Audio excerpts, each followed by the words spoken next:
हम चाहते हैं कि पार्लियामेंट मजबूत हो, ताकत का सरचश्मा अवाम है। जो पीपल पार्टी कहती थी आजाद अदलिया हो, इस तरह अदलिया नहीं जिस तरह इस्लामाबाद में 6 जजों के साथ किया गया। जुल्सो जुलूस की इजाजत किस कानून के तहत नहीं दी जा रही, दीवार से लगा रहे हैं। पार्लियामेंट 47 के पैदावार हुकूमत है। इस वक्त 3 प्राइम मिनिस्टर है, एक शहबाज शरीफ साहब है, दूसरा भी नया बन गया माशाअल्लाह deputy prime minister Mohsin Naqvi, जो जिसके पास सारे पावर्स है, असल ताकत का सरचश्मा उसी के पास है। लेकिन अगर आप हमें अपनी जमहूरी हुकूक नहीं करने देंगे तो मैं सब ये कहते हैं कि आपका ये हाउस नहीं चलेगा। हम चाहते हैं कि पार्लियामेंट मजबूत हो, हम चाहते हैं कि तमाम ताकत का सरचश्मा अवाम है। जो पीपल पार्टी कहती थी और उसकी नुमाइंदे यहाँ इस असेंबली में बैठे हैं, तो हम पार्लियामेंट को मजबूत देखना चाहते हैं। हम चाहते हैं कि मुल्क में कानून और आइन की अमलदारी हो। हम चाहते हैं कि मुल्क में आइन बालदस्त हो। हम चाहते हैं कि मुल्क में कानून की हुक्मरानी हो। हम चाहते हैं कि आजाद अदलिया हो, इस तरह अदलिया नहीं जिस तरह इस्लामाबाद में 6 जजों के साथ किया गया, जिस तरह उसकी तज़हीक की गई, उनको दबाया डराया गया। हम चाहते हैं कि अदलिया आजाद हो और आजाद फैसले करे। हम सब चाहते हैं कि मुल्क में सिविलियन सुप्रीमेसी हो। हम चाहते हैं कि मुल्क में सिविलियन सुप्रीमेसी हो और कानून अपना राह ले। मैं इस हवाले से अभी जो सब कुछ हो रहा है, मैं पूछना चाहता हूं कि क्या बुनियादी वजह है कि हमें जलसे करने नहीं दिया जा रहा। इसलिए आज मैं इस नुक्ते पे स्पीकर साहब में बहुत एहतराम करता हूं, क्योंकि मैं भी इस पोजीशन पे रहा हूं। मैं कोई डिस्ग्रेस या वो करना नहीं चाहता, लेकिन हमें जुल्सो जुलूस की इजाजत किस कानून के तहत नहीं दी जा रही, किस वजह से जो है ना ये हमें दीवार से लगा रहे हैं। मैं बिल्कुल कैटेगरी हम तो ये हाउस चलाना चाहते हैं। हमने फैसला किया कि हम बिल्कुल चलाना चाहते हैं, बावजूद कि हमारे बहुत सीरियस कंसर्न है। हम समझते हैं कि पार्लियामेंट 47 के पैदावार हुकूमत है। कभी जो है ना इस वक्त 3 प्राइम मिनिस्टर है, एक शहबाज शरीफ साहब है, दूसरा भी नया बन गया माशाअल्लाह डिप्टी प्राइम मिनिस्टर, और एक जो है ना मोहसिन नकवी, जो जिसके पास सारे पावर्स है, असल ताकत का सरचश्मा उसी के पास है। और उधर जो है ना सारे फैसले वही कर रहे हैं।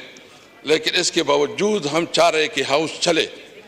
लेकिन अगर आप हमें अपनी जमहूरी हुकूक नहीं करने देंगे तो मैं सब ये कहते हैं कि आपका ये हाउस नहीं चलेगा। वही करेंगे कि आप कम से कम यहाँ असेंबली में देखेंगे कि हमारे पास जो देखें आप हमारी दीवार से लगा रहे हैं। आप दीवार से लगा रहे हैं तो फिर हम जो है ना कोई आप नहीं करेंगे इंशाअल्लाह ताला। इस वक्त स्पीकर साहब मैं ये भी कहूँगा कि इस वक्त पंजाब के जो हमारे काश्तकार है वो बहुत खासकर गंदम के काश्तकार वो बहुत परेशानी में मुब्तला है और उनकी कोई पुरसान हाल नहीं है। मेरी तजवीज़ ये होगी कि आपको याद होगा तो हमने एक बड़ी एग्रीकल्चर कमेटी बनाई थी। जब इस किस्म की फैसले होते थे तो हम इस हाउस को इत्तेमाद में लेते थे और इस हाउस का फैसला फिर हम बेचते थे और उसको आदर भी किया जाता था। इस वक्त गंदम का बहुत बड़ा क्राइसिस है, किसान परेशान है। मेरा मुतालिबा होगा कि एक दिन पूरा बल्कि 1-2 दिन इसके ऊपर पूरा डिबेट के लिए मौका दिया जाए ताकि उसके ऊपर पूरा डिस्कशन हो। और मैं आज यहाँ से अपनी पार्टी की तरफ से ऐलान करता हूँ कि जो पंजाब के किसान इस वक्त परेशान हैं, हम इंशाअल्लाह भरपूर तरीके से उस एहतजाज में शामिल होंगे, उनके साथ होंगे। मैं अपने तमाम MLA से रिक्वेस्ट करता हूँ कि इनके एहतजाज में बैठे, उनके पास जाएं, उनकी आवाज़ उठाएं और हम इंशाअल्लाह अपने काश्तकारों को जो गंदम के काश्तकार है उसको जो इंशाअल्लाह ताला अकेले नहीं छोड़ेंगे। शुक्रिया, थैंक यू। असद साहब, इसमें ये पहले भी हमारे ऑनरेबल कोलीग्स ने दोनों साइडों से ये बात की है गंदम के हवाले से आज मैंने राना तनवीर साहब को फ़ोन भी किया था और वो मेरा ख्याल है पास्को से ही मीटिंग करके तो यहाँ तशरीफ़ लाएंगे। जब वो आएंगे तो हम उनसे पूछ भी लेंगे। जी कादिर पटेल साहब, point of order. Thank you sir, बहुत शुक्रिया आपका।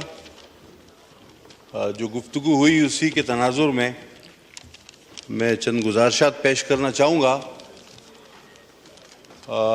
आपकी तवस्सुत से मैं पैगाम देना चाहूँगा अपने इंतहाई मोतबर साबिक स्पीकर साहब को, जिन्होंने चंद सवालात उठाए और बार बार ये जोर दिया कि किस कानून के तहत हमें फ़लाँ चीज़ की इजाज़त नहीं दी जा रही।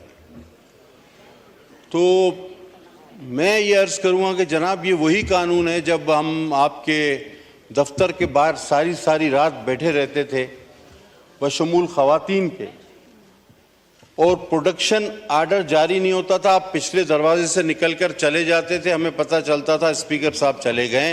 ये शायद उसी तरह का कोई कानून हो, या ये उसी तरह का शायद कोई कानून होगा कि हमारी अमेंडमेंट्स जमा होती थी, 40-40 दिन बिल एक दिन में पास हो जाते थे। अमेंडमेंट को पहली बार रोंदा गया, जमा शुदा अमेंडमेंट्स को। शायद ये उसी तरह का कोई कानून हो। या आप कहते हैं कि 85 की मजलिस शूरा से भी इस असेंबली को आप कमज़ोर समझते हैं। मैं समझता हूँ पिछली असेंबली, जब आप सबको बखूबी पता है कि वो किस तरह उसके कोरम पूरे कराए जाते थे, मेंबरान लोकेशंस भेजते थे किसको कि जी हम पहुंच गए, हमारी जान छोड़ दो, हम पहुंच गए, हम बिल पास करने पहुंच गए, हमने कोरम पूरा कर दिया है। आज भी वो मेंबर यहाँ मौजूद हैं और बहुत सारे खुलकर बताएंगे कि किस तरह ये असेंबली 2018 से 23 तक चलती रही, बल्कि 22 तक ये किस तरह चलती रही। लेकिन मुझे इस पर कोई एतराज़ ना होता कि गिला किया जाता हुकूमत सिंध से। अब मुझे नहीं पता कि वो क्या मसला है, लेकिन आपने नाम लिया हमारे पार्टी चेयरमैन का, जिनका ना कोई इजाज़त देने से ताल्लुक़, ना कोई जलसे के हवाले से उनका कोई एतराज़। वो एक पार्टी चेयरमैन है, गवर्नमेंट अलग चीज़ है, पार्टी चेयरमैन अलग चीज़ है। और जनाब, आपको कोई इजाज़त कैसे नहीं देगा? आप तो तैयारी कर रहे हैं कि जेल पर हमला करके अपने चेयरमैन को वहाँ से छुड़ाएंगे। तो आप तो बड़े जोरावर लोग हैं, आपको कौन रोक सकता है? बाकी आपने रिवायतन कराची वालों से एक, मेरे ख्याल में शायद नफरत का जो एक रिवायती इज़हार है वो किया। देखें, हम भी आपके भाई हैं, आप लोग इलेक्शन जीते हैं, तो आप ये मत समझें कि सिर्फ इलेक्शन केपी में हो रहा था। इलेक्शन पूरे पाकिस्तान में हो रहा था। नताइज कुछ आपके हक में भी आए हैं, कुछ दूसरों के हक में भी आए हैं। 2018 में भी यही हुआ था। सर, मैं आपको आज अपनी मिसाल देता हूं पूरे सिंध में। 2018 में